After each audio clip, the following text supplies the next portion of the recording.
This is Carla. Before we start episode 81, I want to apologize. You're going to hear some popping and clicking. I was very upset when I went to edit and heard this popping and clicking. I edited out as much as I could, but some of it is embedded in my voice itself. Apparently, either my mic or my mic cord is dying after 5 years. So it is time to buy new equipment pronto, which I will be doing. Please bear with me this episode. I apologize. I hope you enjoy it anyway. It's probably much more minor than it feels like to me. It's always worse when it's you, much more critical ear. So please enjoy this fifth episode in the House of Leaves series and my fifth anniversary episode. Happy anniversary to us.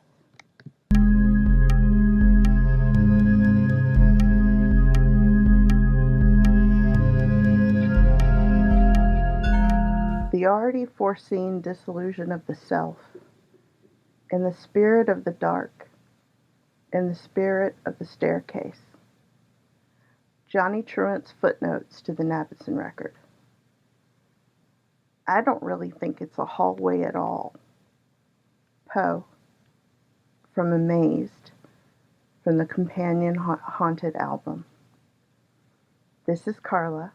Welcome back to There Might Be Cupcakes on my 5th anniversary. Woohoo! And welcome back to my series on Mark Z. Danielewski's House of Leaves horror novel. This is the 5th episode in the series. The link to the Podchaser list of the episodes, which I'm updating as I go, is in the show notes. You can stream the episodes directly from that link in order. When last we left Nabby, Karen, Chad, and Daisy, there was an uneasy silence in the family, and the explorers had arrived with Billy Reston, Holloway Roberts and his assistants, introverted Jed, and wide-open Wax. You know I love names, and there are no accidents in this novel. Kirby Hook's nickname Wax, isn't explained, but my first association with that word is vinyl records. I grew up with a jukebox in my home, and a dad that collected records, especially one-hit wonders.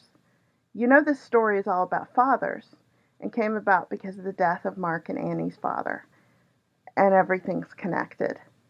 I learned from Dad that 50s and early 60s DJs, especially the extremely influential Alan Freed, called records wax, stacks of wax. Apropos of nothing, Freed is often credited for coining the phrase rock and roll. So wax is an important medium for recording data for playback and archiving, just like Nabby's video recording of his family for documentary purposes, and now of recording the mysterious changes to his house. Of course, it's also the medium used to create candles for light to illuminate the darkness, both practically of the hallway and allegorically of knowledge. Fight back the night always echoes hallways. So when we left them, Wax, Jed, Nabby, and Bill are preparing equipment for the first exploration to the 5.5-minute hallway. Section 7 begins with a gun. Holloway's rifle, which is Nabby's, Bill's, and Tom's introduction to him.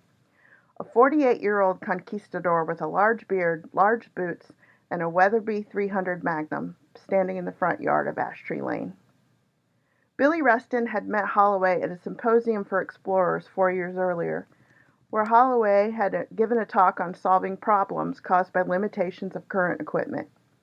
A week after Billy sent Holloway the Exploration A VHS tape, he arrived with Jed and Wax. Karen commences flirting with the men, bringing them beers and letting them light her cigarettes. I want to apologize, you're going to hear some knocking. My dogs Arlo and Toby have learned how to rock my door and therefore knock on it, and they would like to come in. But they can't come in because Toby is a puppy and Toby and Arlo wrestle.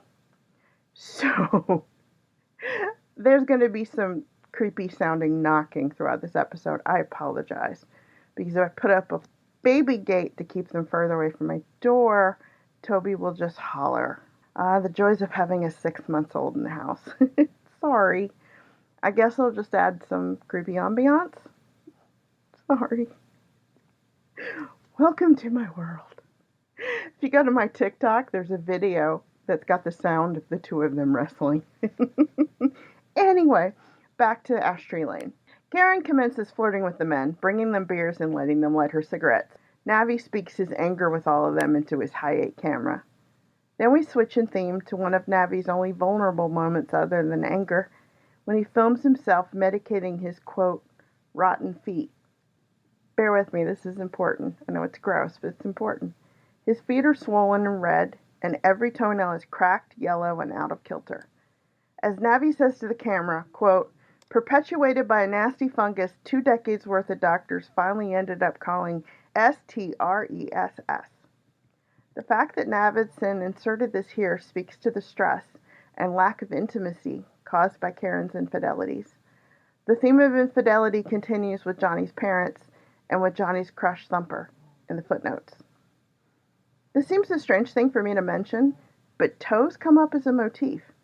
Keep in mind the name of the mental hospital, the 3-attic Whalestoe Institute. In Pelafina's first letter to Johnny, dated June 28, 1982, it's page 3 in the collection and page 587 in the novel. Pelafina writes Johnny in her typical too intimate manner about his foster family. Remember your mother loves you, despite her crumbling biology. Also remember, love inhabits more than just the heart and mind. If need be, it can take shelter in a big toe. Is this her terrible prescience and apparent connection to the house again? If love can live in toes, Navi and Karen's lack of trust, distance while he was a famous photographer, and her infidelities during the same, would then explain his 20 years of damaged toes, a damaged foundation, damaged tree roots. And she mentioned a big toe. On that section of tape, Navi carefully attends to the worst of the worst with medication, what he calls his light fantastic toe, his big toe. Also during Johnny's frightening paranormal experience in the tattoo shop's basement, where he falls down the stairs, he hurts himself very badly. But when his boss and the other employees check on him and ask if he's okay, he says, I think I just stubbed my toe. One of the wonderful folks in the House of Leaves subreddit, who have been helping me with the most obscure references and my rusty grad school research skills, mentioned today that they'd read that the idea of the house came to Daniel Alski when he stubbed his toe. Our feet are our roots, if you think of us as trees. Look for bodily references, especially related to perception, throughout the novel, especially those related to, as I just said, perception, much more subtle than Zappano's blindness. For example, one that the subreddit helped me with was the Zonules of Zen. I couldn't find it anywhere, and it turns out my autocorrect was forcing Zen into Zion, which I find a little eerie. Everything's connected.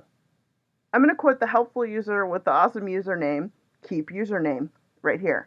Quote, Zonules of Zen, or lens zonules / ciliary zonules / zonular fibers, etc., are part of the system of the eye that controls accommodation.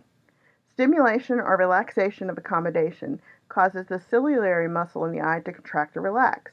This will either relax or tighten the zonules that are attached to both the lens and the ciliary muscle, which in turn will allow the lens that sits behind the iris to either thicken or flatten. This changes the refractive power of the lens, which clears or focuses the retinal image. The use of the word amaurotic fits well with this theme, as it's frequently used to describe vision loss, such as in patients with amaurosis fugax,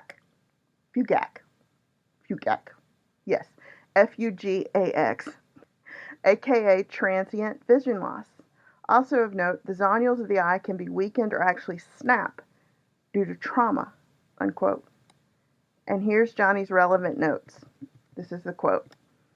While before me my amaurotic guide laughs, actually cackles is more like it, lost in his own litany of inside jokes, completely out of his head, out of focus to Zonules of Zen, among other things, having snapped long ago like piano wires. It's unclear if he's speaking about the entity he encounters in the tattoo shop, about Zappano for introducing him to the Navidson record, or both. I'm so grateful for these Reddit folks, for they also reminded me of one of Pelafino's intellectual references, one I didn't think I was going to mention, but it fits. She brings up the Vedas in her letters to Johnny.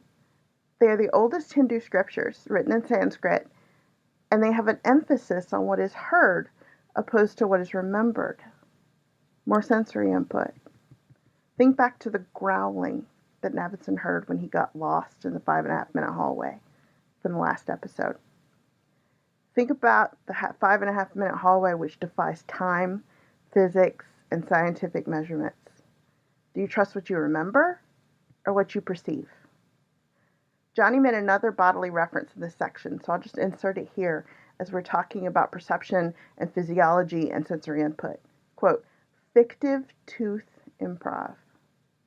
I thought that was intriguing enough to save and mention. So what is called exploration number 1 begins from the living room in Ash Tree Lane, using fishing line like the myth of Ariane and the labyrinth. Daedalus was hired by the king of Minos to build the labyrinth to house the monster. Sorry, that's Toby. He can hear Mama's voice. Where were we? Daedalus was hired by the king of Minos to build the labyrinth to house the monster, the Minotaur. And he had outsmarted himself building the labyrinth. He literally painted himself into a corner. Daedalus could barely escape it himself. Ariane, known by the Romans as Prosperina, was put in charge of the labyrinth by her father, King Minos, where youths were sacrificed to her monstrous half-brother, the Minotaur, for either Poseidon, the god of the sea, or Athena, the goddess of wisdom, depending on the source of the myth.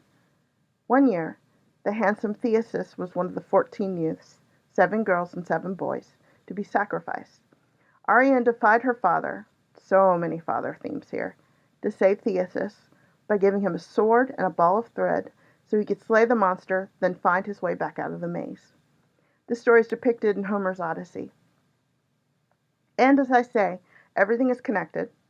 The etymology of the Greek word used for Ariane's string is clue, C-L-E-W, which is our source for the English word clue.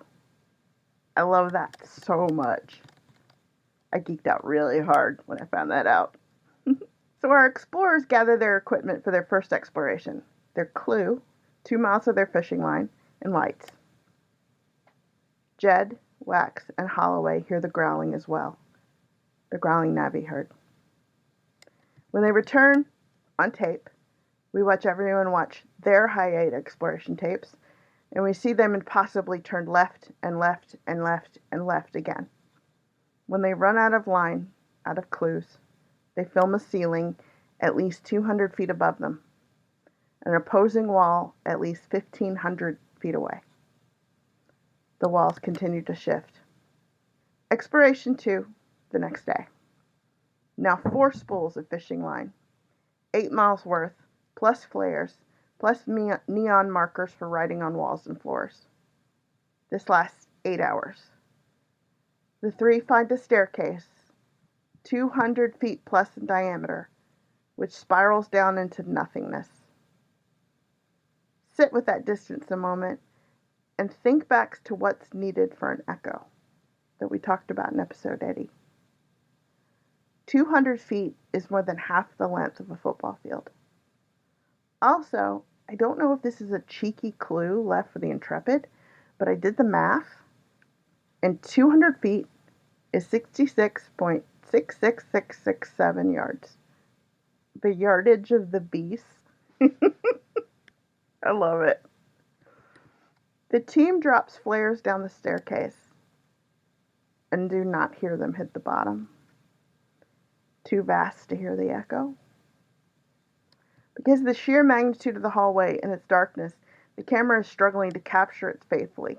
Quote, the camera is impotent within the house. And quote, in order to have a third dimension, depth cues are required. Only knowledge illuminates that bottomless place, disclosing the deep ultimately absent in all the tapes, and still these strange carte de visites. Interesting choice of phrase.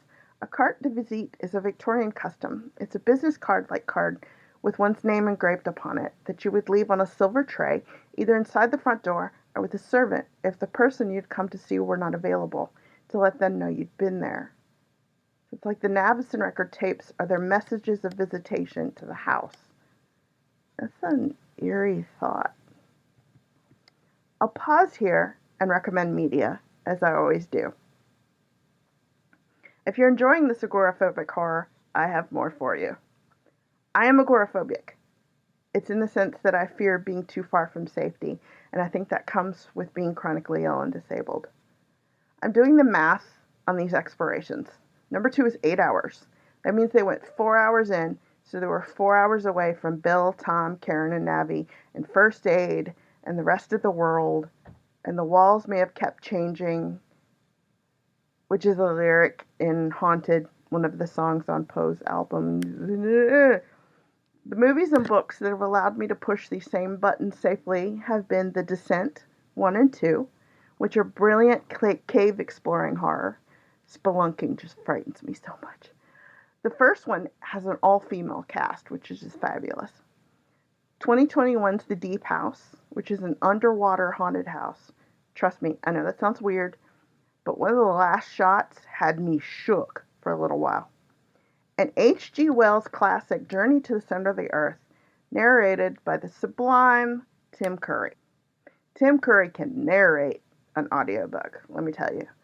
You can get it and keep it for free with a free trial of Audible by using the Audible link in the show notes.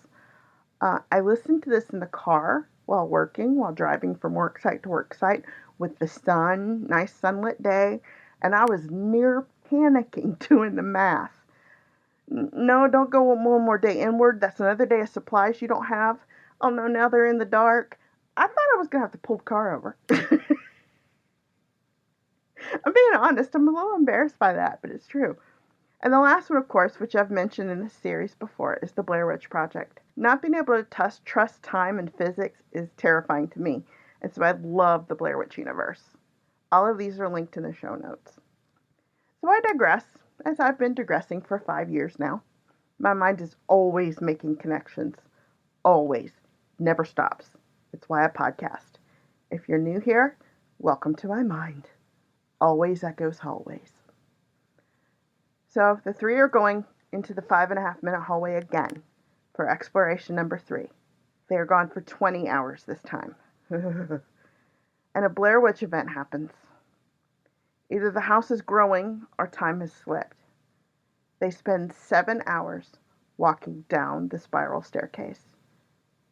And it takes them 11 hours to return. Everyone is behaving out of character. Tom and Billy are still crashing at the house, even though life and responsibilities call. The September semester has started. Daisy is being clingy and picking at scabs on her wrist. Chad is avoiding the house and gets into a fight at school. Karen has become obsessed with feng shui, with putting things in the house in just the right place in order to claim order. And then she discovers that compasses do not work inside the house. Exploration number 4. The 3 are planning to go inside for 5 nights this time. I wouldn't. Holloway takes his rifle for the first time, worried about the growling. Communication has become a problem. Transmission into the hallway is extremely difficult and getting worse. Communication is breaking down in other ways. When Abby reviews the tapes and we end section 7, he sees Karen kiss someone. But we are told forebodingly that soon that will not matter because the house. Backtracking to Johnny's footnotes around the time of the explorations, we come to a new song from Poe's Haunted album, Hey Pretty. And this is the last song on the album, the Hey Pretty Drive-By 2001 mix. There are 2 versions of Hey Pretty on the album. The original is track 10. This remix is track 18. Poe sings, and Mark reads part of Johnny's footnote here over the music. Johnny meets a girl named Kiri and has an intense, dangerous, and impersonal sexual encounter with her overlooking LA in her car. The quote ending the interlude in the song that harkens back to Johnny's mother's graphomania, especially her use of Old English, is, "Too bad dark languages rarely survive." The footnote starts on page 87 in the novel.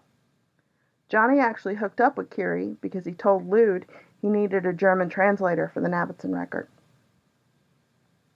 If the name sounds familiar, Kyrie is Greek for Lord. In the Book of Common Prayer, I'm Episcopalian, there's a prayer called the Kyrie eleison used in services. Kyrie eleison, Christe eleison, Kyrie eleison. Lord have mercy, Christ have mercy, Lord have mercy. No coincidences in this novel, especially without references to dark languages. Here's the original version's lyrics. No references to what we've been discussing all along. Well, it's 3 a.m. I'm out here driving again, through the wicked winding streets of my world. I take a wrong turn, break it, but I'm too far gone. I've got a siren on my tail, and that's not the fine I'm looking for. I see a stairway, so I follow it down into the belly of a whale, where my secrets echo all around. You know me now, but to do better than that, you've got to follow me. Boy, I'm trying to show you where I'm at. Hey, pretty, don't you want to take a ride with me through my world? Hey, pretty, don't you want to kick and slide with me through my world? Well, I've got a mind full of wicked designs. I've got a non-stop hole in my head imagination. I can't forget I'm a soul architect. I built the shadows here. I built the growl and the voice I fear. You know me now, but to do better than that, you've got to follow me. Boy, I'm trying to show you where I'm at. Hey, pretty, don't you want to take a ride with me through my world? Hey, pretty, don't you want to kick and slide with me through my world? Hey, pretty, my pretty baby, rock it through my world. Hey, now, can't you feel me longing? Hey, now, me. You get the gist of the song now? Hey, pretty, don't you want to take a ride with me? Since we're driving, let's take a sharp left back to the Whalestoe. As I said in episode 80, Rooms Full of Indistinguishable Remains, I'm not going to spoil the 3 attic Whalestoe letters for you. I'm taking the same tactic as I'm taking with the novel, talking through it and exploring it, but leaving so much for you to discover. Right now I'm going to look at the standalone book of letters compared to the letters compiled by either the editor or Johnny. It's unclear to me, in Appendix 2E. Okay, here we go. This collection of letters is the same as the appendix, with 11 additional letters added. We learned from this collection that Pelafina's letters were rescued when the 3 attic Whalestoe Institute closed by Walden D. Wertha. We learned from this collection that Pelafina's letters were rescued when the 3 attic Whalestoe Institute closed by Walden D. Wertha, the former records director of the Institute, now living in Charlottesville, where Billy Rustin lives and works at the University of Virginia. The collection, in his introduction to it, is dated August 6, 2000. Here are the 11 additional letters that are not included in Appendix 2E, and a little detail about each. 1.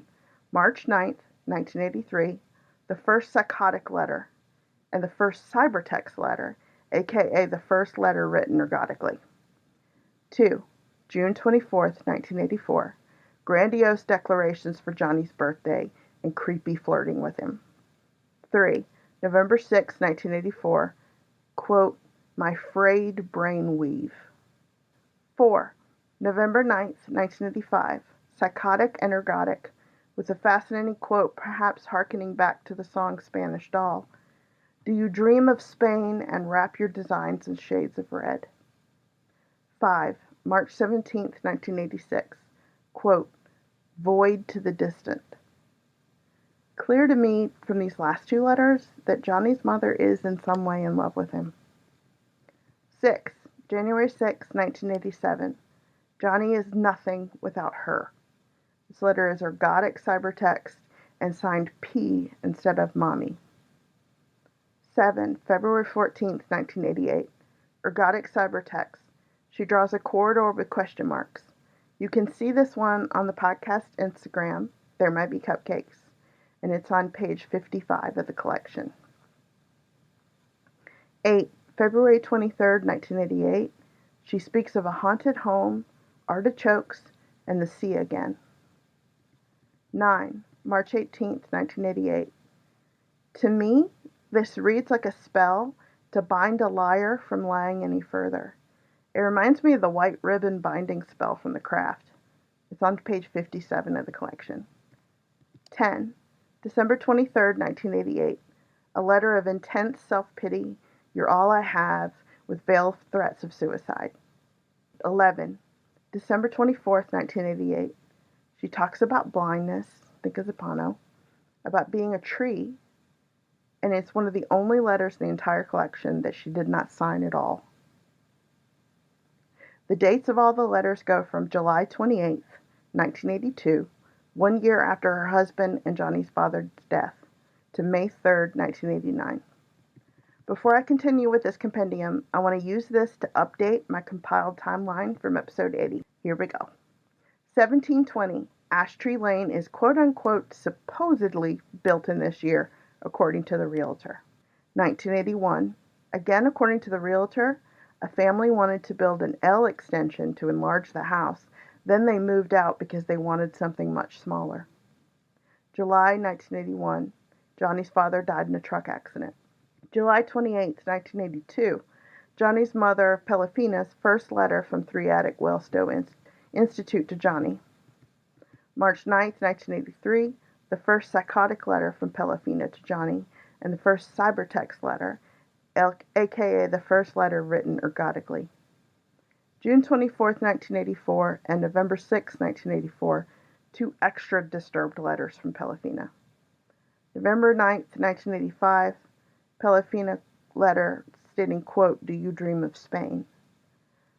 March 17, 1986, void to the distant letter. January 6, 1987, Johnny is nothing without her. February 14, 1988, a corridor made of question marks. February 23, 1988, a haunted home, artichokes in the sea. March 18, 1988, a spell to bind a liar. December 23, 1988, you're all I have, with veiled threats of suicide. December 24, 1988, talks about blindness and about being a tree. May 3, 1989, her last letter to Johnny. May 4, 1989, Pelafina's death. May 5, 1989, letter from Whalestoe's director telling Johnny of Pelafina's death. September 1989, Johnny retrieved one piece of jewelry of Pelafina's from Whalestoe Institute.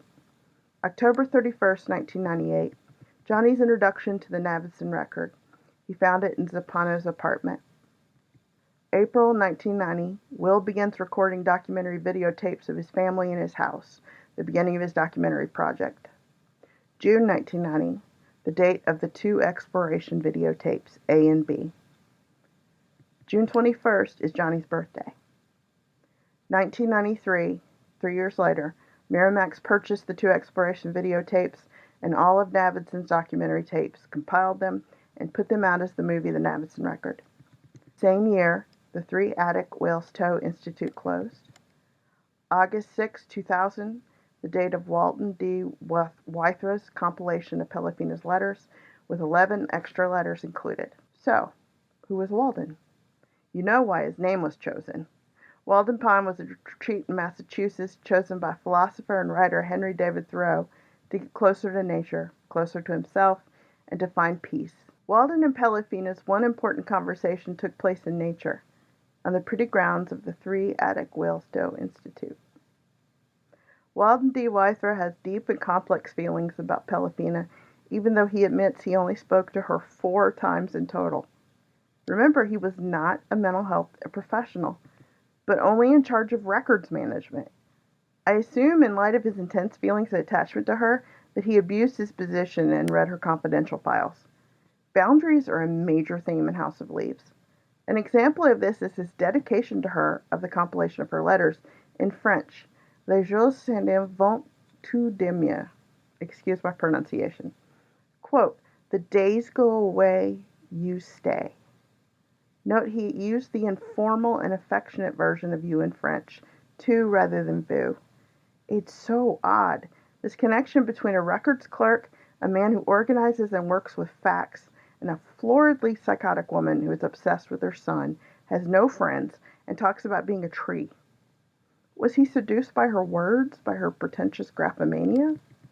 Walden was at the Institute for 3 years of Pelafina's stay, and 4 years after she died.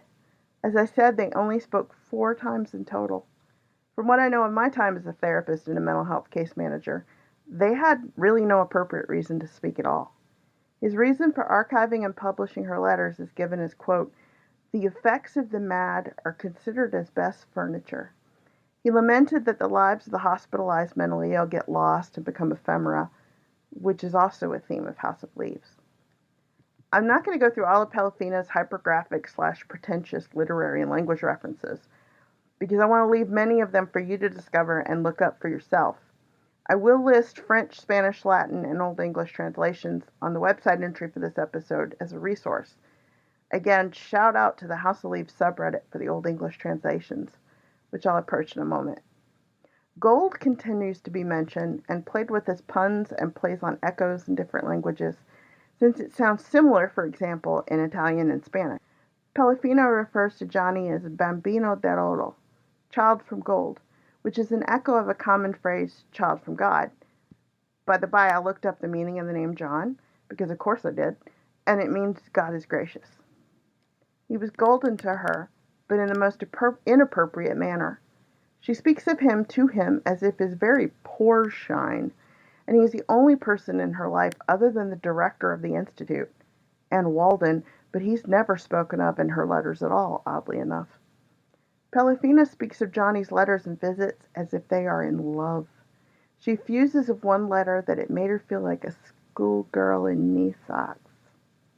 Ew. Like I said, I'm not going to go through all of Pelifina's graphomanic references, but this one struck me given her apparent prescience at the house on Ash Tree Lane.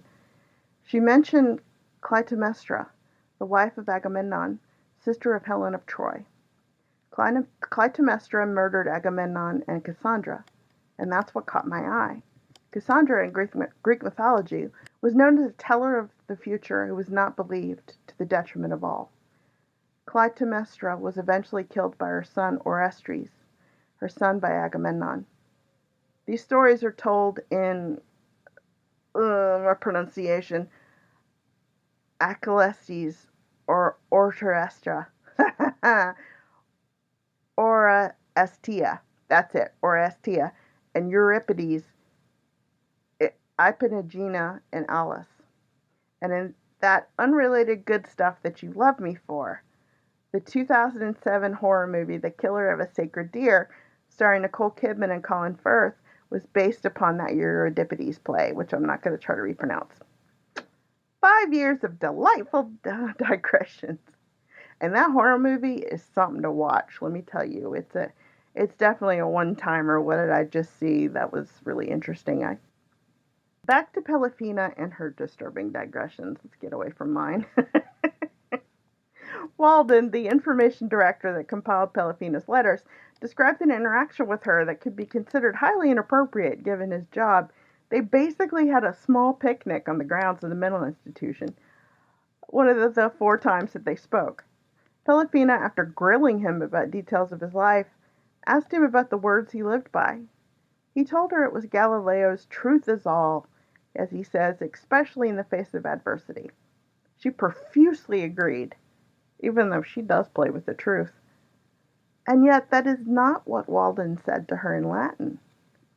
What he said was, "and yet it moves," which is what Galileo supposedly said when forced to recant his statement that the earth rotates around the sun by the church. And yet the house moves. Is there still truth? In one letter to his mother, Johnny had referred to himself as a changeling.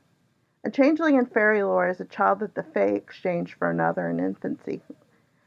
So he was trying to express how out of place he feels in his family and maybe explicitly with his mother. Her only response to this serious statement is to praise his vocabulary and say that his father would not have understood that word, completely dismissing his feelings and demeaning his father in the process. Ew. Interestingly, 2 archaic meanings of the word changeling are turncoat and imbecile. I just want to put a pin in that. Was Johnny calling himself a traitor to his family? Calling himself stupid because he was struggling with school and taunting his mother's grandiosity and graphomania with this use of the word? With that, I return to a deliberate typo that occurs twice in the novel so far. Pisces for torn to pieces. It showed up in the story of Echo and Pan within the main story, and within Pelifina's letters. September 7th, 1984. Because both references so far refer to women, I researched Pisces women. Here we go. Pisces is a water sign, which is important given Whales and Polyphena's repeated references to the sea. Pisces women are extremely emotional and get stuck in bad moods. They dwell in sadness once they're sad. They hold grudges. They rarely live in the present, dwelling on the past or dreaming about the future. They would rather live in a dream world than the real world. They are quite creative and nurturing. Their loved ones are everything to them. Pisces women love hard and want to spend every moment with their loved one.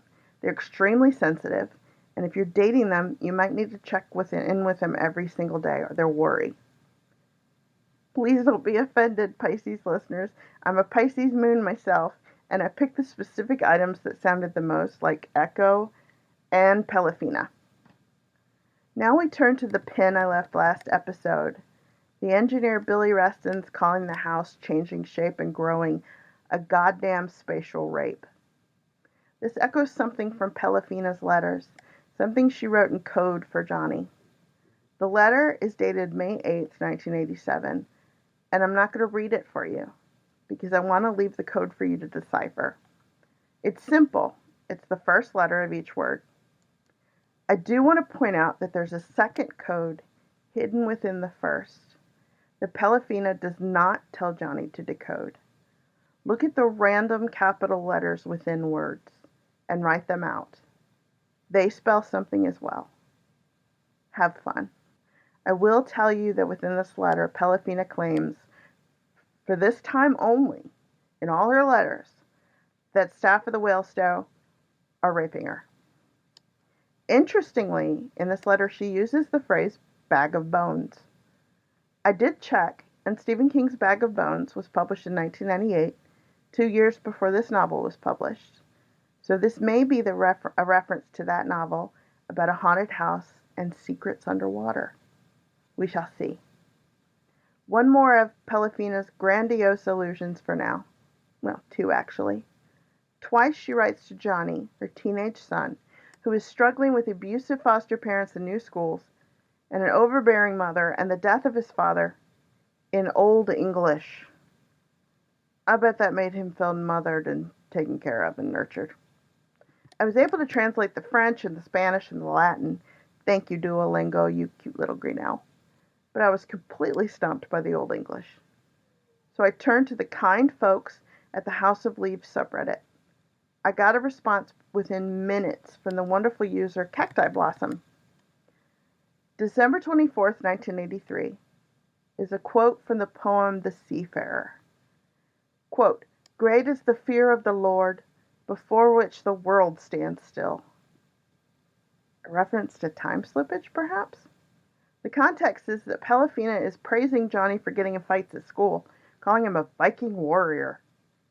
Elsewhere, she tells him not to fight because she is anything if not a consistent, healthy parent. The translation I then found online for this and the other poem is from Rutgers University by Dr. Aaron Hofstadter, which is a name kin to my married name Hofstadler.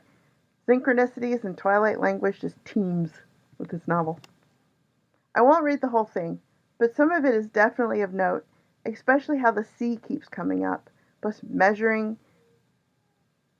whales and relationships and trusting people. I won't read the whole thing, but some of it is definitely of note, especially how the sea keeps coming up, plus measuring whales and relationships and trusting people. Quote, "I can relate the reality, a song about myself. Go on about the going, how I in toilsome times often endured desperate days.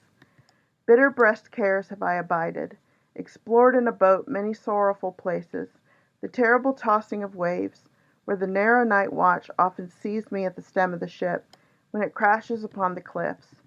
Oppressed by chills were my feet, bound up by frost with cold chains, when these sorrows sighed hot about the heart, hunger tearing within the sea-wearied mind.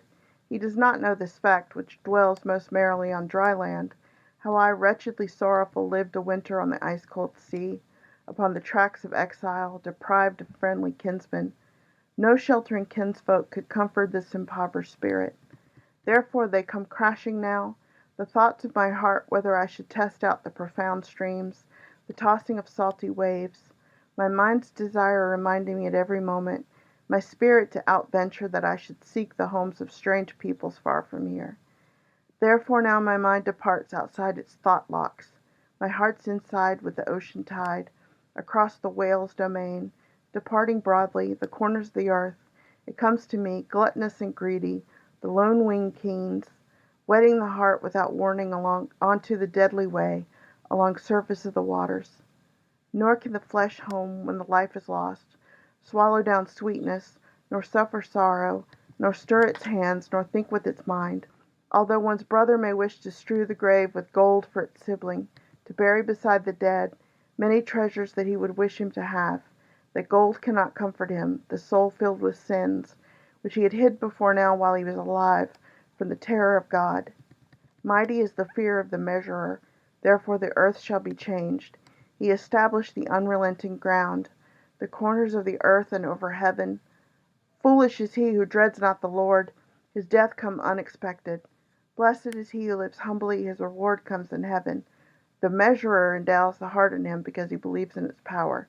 Man must steer a strong mind and hold it firmly, assured among humanity clean in his ways. Outcomes are stronger, the measurer mighty still, than the thoughts of any man. Let us consider where we shall possess our home, and then think about how we may come there again. And then we shall strive also so that we may be allowed to do so into these eternal beatitudes. The second is from the letter dated September 7th, 1984. The quote is from the poem The Battle of Maldon. To quote Cacti Blossom, there are a couple of rough translations out there that they carry the same sentiment. I wrote it as, courage must be the firmer, heart the bolder, spirit the greater, the more our force diminishes.